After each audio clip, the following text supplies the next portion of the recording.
Guys, तो कैसे हैं आप सब। आज हमारा ऑफिस लव स्टोरी का लास्ट एपिसोड है और आप सबके बहुत ज़्यादा कमेंट आ रहे थे कि इस ड्रामे का नाम बता दें। तो इस ड्रामे का नाम है gosh the starry night and I hope so कि आप लोग सबको ये ड्रामा बहुत ज़्यादा पसंद आया होगा। सो प्लीज़ कमेंट और लाइक करके मुझे बताइएगा कि आपको लास्ट एपिसोड कैसा लगा। अब लास्ट पार्ट एक्सप्लेन करने से पहले आप सबसे रिक्वेस्ट है कि अगर आपने मेरे इससे पहले वाले एपिसोड नहीं देखे तो पहले वो देख लें, वरना आप लोगों को ड्रामा समझ नहीं आएगा। उनके लिंक आपको मेरे डिस्क्रिप्शन बॉक्स में मिल जाएंगे या आप मेरी प्लेलिस्ट भी चेक कर सकते हैं। वीडियो स्टार्ट करने से पहले प्लीज़ मेरे चैनल को सब्सक्राइब कर दें और बेल आइकन दबाना मत भूलिएगा ताकि हर नई आने वाली वीडियो आप तक बआसानी पहुंच सके। नेक्स्ट हमें दिखाते हैं कि गुहू और उसका भाई आपस में सारी प्रॉब्लम्स को सॉल्ट आउट कर लेते हैं और फिर कैंग गुहू से माफ़ी मांगता है, जिसपे गुहू भी उससे माफ़ी मांगती है, जिसपे गुहू का भाई कहता है कि ये सारी गलती मेरी थी, जिसपे गुहू कहती है कि नहीं गलती मेरी भी थी। फिर वो उससे माफ़ी मांगती है और बार बार माफ़ी ही मांगी जा रही होती है। उसको देख के मैनेजर कैंग भी हंस रहे होते हैं। नेक्स्ट हमें दिखाते हैं कि मैनेजर कैंग गुहू को घर छोड़ने आते हैं, लेकिन गुहू गाड़ी में ही सो जाती है। मैनेजर कैंग उसको जगाते नहीं है बल्कि उसको सोते हुए देख रहे होते हैं कि अचानक से गुहू की आंख खुल जाती है। फिर वो देखती है कि मैनेजर कैंग उसको देख रहे हैं तो वो सीधा होकर बैठ जाती है और उनसे कहती है कि हम घर आ गए हैं और आज जो उन्होंने गुहू की मदद की है वो उन सबके लिए मैनेजर कैंग का शुक्रिया अदा करती है। फिर मैनेजर कैंग कहते हैं कि तुम ऑलरेडी ही मुझे बहुत ज्यादा शुक्रिया अदा कर चुकी हो, जिसपे गुहू कहती है कि हाँ आप सही बोल रहे हैं। फिर मैनेजर कैंग कहते हैं कि चलो फिर तुम कल आ रही हो मेरे साथ खाना खाने के लिए, जिसपे गुहू उनसे पूछती है कि क्यों। फिर मैनेजर कैंग कहते हैं कि तुम्हें इस बारे में कुछ भी नहीं पता, लेकिन तुम कल फिर भी मेरे साथ खाना खाने के लिए आ रही हो क्योंकि मुझे ऑफिस का कंपटीशन जीतना है। फिर गुहू कहती है कि ऑफिस कंपटीशन क्या मतलब इस बात का, जिसपे मैनेजर कैंग कहते हैं कि इस बारे में तुम्हें जानने की जरूरत नहीं है। फिर मैनेजर कैंग उससे कहते हैं कि अब मुझे ये बताओ कि मुझे तुमसे कितनी मिन्नतें करनी पड़ेंगी अपने साथ खाना खिलाने लेके जाने के लिए। वो कहते हैं कि चलो ठीक है, फिर मैं थोड़ा बहुत ट्राई करता हूँ। फिर मैनेजर कैंग कहते हैं कि मुझे पता है कि मेरा दिमाग ठीक नहीं है और मेरा टेम्पर भी बहुत ज़्यादा बुरा है, अगर तुम मुझे जान जाओगी तो मैं बिल्कुल भी ऐसा नहीं हूँ। साथ ही वे गुहू को कहते हैं कि मैंने 100 पीपल्स को सिर्फ अपनी आंखों से नहीं मारा है और मुझे खुद भी नहीं पता कि मैं क्यों पैदा हुआ हूँ और मेरी जिंदगी का ये मकसद नहीं है कि मैं अपने बराबर बराबर वालों को अनकंफर्टेबल फील करवाऊँ। ये सब कुछ सुन के गुहू बहुत ज़्यादा शॉक्ड हो रही होती है क्योंकि गुहू ने ये सब कुछ मैनेजर कैंग के बारे में अपने पेज पे लिखा होता है और गुहू ये बात नहीं जानती कि मैनेजर कैंग को ऑलरेडी उसके पेज के बारे में पता चल चुका है। फिर मैनेजर कैंग कहते हैं कि तो अब चलोगी ना तुम मेरे साथ खाना खाने के लिए। फिर गुहू उनसे कहती है कि आपको इस बारे में कैसे पता चला। मैनेजर कैंग पूछते हैं कि किस बारे में। गुहू ने बताने जा रही होती है कि मैनेजर कैंग बात को टाल देते हैं। वो कहते हैं कि तुम मुझे आंसर दे रही हो या मुझे यहीं सोना पड़ेगा,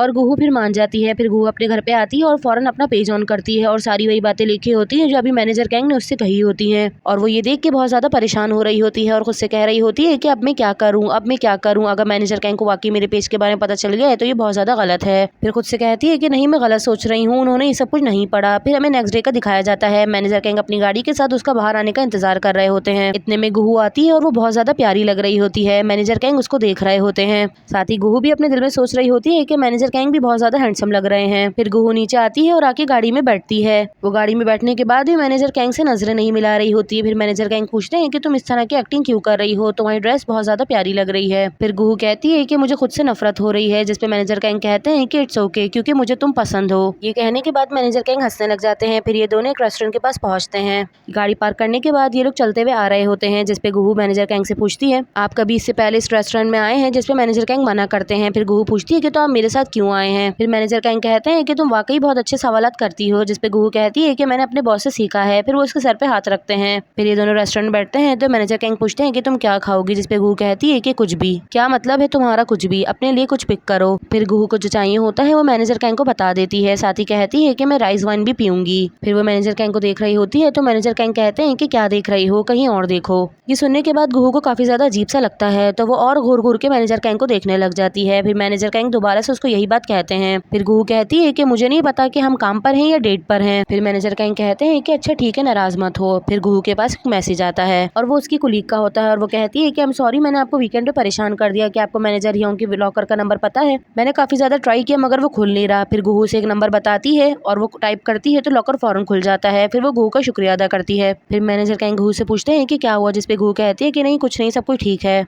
आपको कुछ करने की जरूरत नहीं है। फिर मैनेजर कैंग कहते हैं कि मैं तुम्हें पसंद करता हूँ, मैं कुछ कैसे कर सकता हूँ। ये सुनने के बाद गुहू खुश हो जाती है और मैनेजर कैंग भी उसको हंस के देख रहे होते हैं। फिर गुहू उन्हें कहती है कि क्या देख रहे हो, कहीं और देखो। गुहू के मुंह से ये बात सुनते ही मैनेजर कैंग हिल जाते हैं।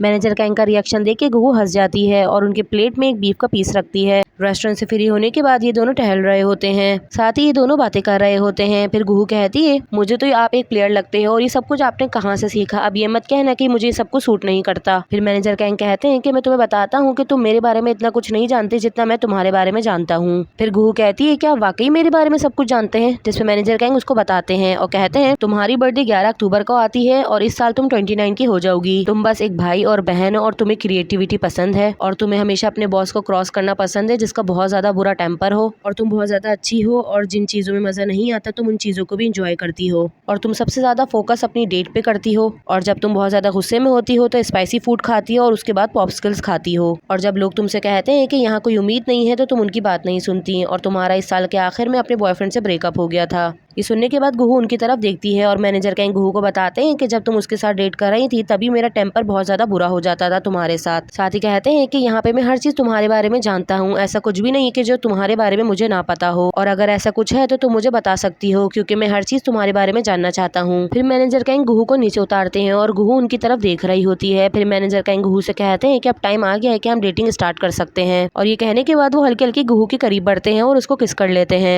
साथ ही मैनेजर कैंग गुहू को बताते हैं कि ये उसकी फर्स्ट किस है। फिर नेक्स्ट हमें जनाजे का सीन दिखाया जाता है। गुहू जनाजे में आती है तो मैनेजर यंग उसको देख के गले लगा लेते हैं और बहुत ज्यादा रो रहे होते हैं क्योंकि मैनेजर यंग के फादर की डेथ हो चुकी होती है। उनको इस तरह रोता देख के गुहू भी काफी ज्यादा सैड हो जाती है और उन्हें हक बैक करती है। इतने में मैनेजर कैंग आ जाते हैं और वो खड़े हुए इन दोनों को देख रहे होते हैं। फिर मैनेजर यंग की नजर मैनेजर कैंग पे पड़ती है और वो देखते हैं कि वो इन्हें देख रहे हैं। ये देखने के बाद वो पीछे हट जाते हैं। फिर गुहू मैनेजर यंग को लेकर अंदर चली जाती है जबकि मैनेजर कैंग बाहर बैठे होते हैं। फिर थोड़ी देर के बाद मैनेजर यंग भी बाहर आ जाते हैं और वो आके मैनेजर कैंग के बराबर में बैठ जाते हैं, मगर ये दोनों ही खामोश बैठे होते हैं और एक दूसरे से कुछ भी नहीं कह रहे होते। फिर नेक्स्ट हमें दिखाते हैं कि जनाजे से फारिग होने के बाद गुहू अपनी मॉम के पास जाती है और बहुत ज्यादा रो रही होती है। गुहू को इस तरह रोते हुए देख के उसकी मॉम उससे पूछती है कि क्या हुआ तुम्हारे साथ, लेकिन गुहू कुछ भी नहीं कह रही होती और उसे इस चीज का डर लग रहा होता है कि कहीं मैनेजर यंग की तरह मैं भी अपनी मॉम को ना खो दूं। इसी वजह से वो उनको गले लगा लेती है और बहुत ज्यादा रो रही होती है। उसकी रोने की आवाज सुन के उसका भाई भी रूम से बाहर आ जाता है जिसपे उसकी मॉम उसको वापसी अंदर रूम में भेज देती है। गुहू काफी देर तक रोती रहती है। फिर नेक्स्ट हमें ऑफिस का सीन दिखाया जाता है।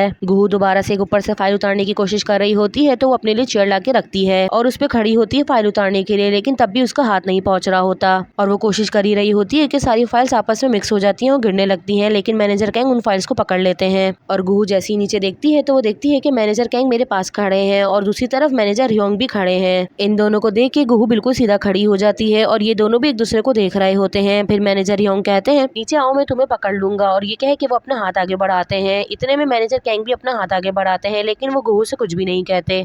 गुहू इन दोनों को इस तरह करता देख के परेशान होती है और जैसे ही पीछे होती है तो वो गिरने लगती है, लेकिन ये दोनों ही उसे पकड़ लेते हैं। गुहू को नीचे उतारने के बाद मैनेजर योंग कहते हैं कि चलो साथ काम पे चलते हैं, मुझे तुमसे कुछ बात भी करनी है। ये सुनने के बाद गुहू मैनेजर कैंग की तरफ देखती है लेकिन मैनेजर कैंग तब भी कुछ नहीं कहते और खामोशी से वहाँ से चले जाते हैं। फिर मैनेजर कैंग ऑफिस से बाहर आ ही रहे होते हैं कि इतने में गुहू सामने आ जाती है और पूछती है कि आप बिजी हैं, जिसपे मैनेजर कैंग कहते हैं कि बोलो। फिर गुहू कहती है कि मैनेजर योंग के बारे में, जिसपे मैनेजर कैंग कहते हैं कि मैं सुन रहा हूँ, क्या तुम उसके साथ काम पे जा रही हो, जिसपे गुहू कहती है क्या मैं नहीं जाऊँ, रुक जाऊँ। फिर मैनेजर कैंग कहते हैं कि तुम मुझसे क्यों पूछ रही हो, जिसपे गुहू कहती है कि मुझे नहीं पता। ये कह के वो जाने लगती है तो मैनेजर कैंग उसका हाथ पकड़ के उसे रोकते हैं और उससे कहते हैं मेरे पास कोई रीजन नहीं है कि मैं तुम दोनों के साथ चलूं, और इसे कहना बहुत ज्यादा मुश्किल था। जिसपे गुहू कहती है आप ये क्यों नहीं कहते कि तुम उसके साथ क्यों जा रही हो, नहीं जाओ रुक जाओ, ये कहना क्या बहुत ज्यादा मुश्किल है। फिर गुहू कहती है कि मैं आपकी गर्लफ्रेंड हूँ और आपका पूरा हक है मुझ पर, आप जितना चाहो मुझ पर गुस्सा भी कर सकते हो। ये सुनने के बाद मैनेजर कैंग उसे देख रहे होते हैं और वो अभी भी काफी ज्यादा गुस्से में होते हैं तो वहाँ से चले जाते हैं। फिर नेक्स्ट हमें दिखाते हैं कि जैसे ही मैनेजर कैंग का थोड़ा गुस्सा ठंडा होता है तो फौरन वो गुहू के घर जाने के लिए निकल जाते हैं।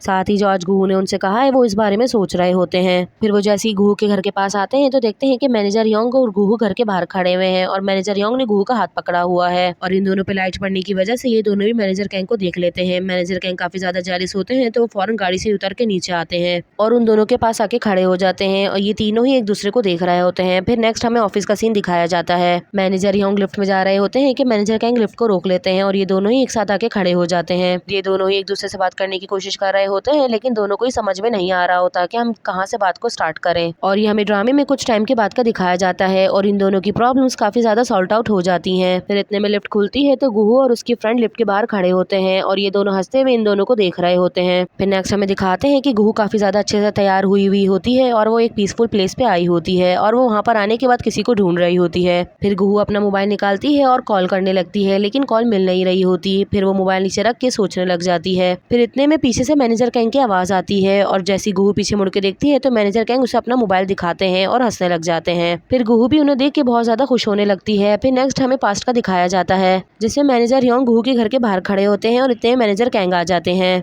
मैनेजर योंग उस रात गुहू से पूछते हैं क्या तुम वाकई मुझसे मोहब्बत नहीं कर सकती दोबारा से। इतने मैनेजर कैंग आते हैं तो गुहू उनके पास चली जाती है और उनके पास खड़ी होती है और उनसे कहती है कि मैंने मैनेजर योंग को क्लियरली कह दिया है कि अब जिस इंसान से मैं सबसे ज्यादा मोहब्बत करती हूँ वो मैनेजर कैंग है।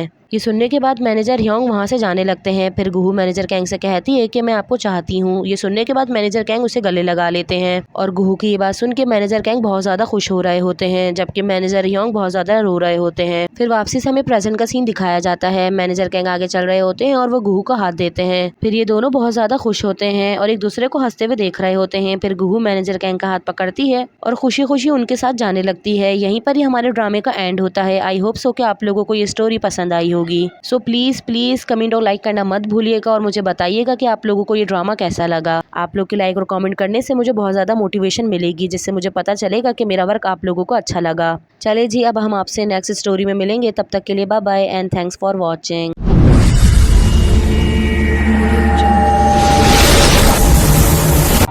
Everybody knows that I'm breaking down. Everybody knows I ain't faking now. Everybody knows my heart's vacant now. Yeah, she hates me now, I made mistakes but now I don't ever wanna be alone. I don't really ever feel at home. On my own, in the zone, that's the only way I know. Feeling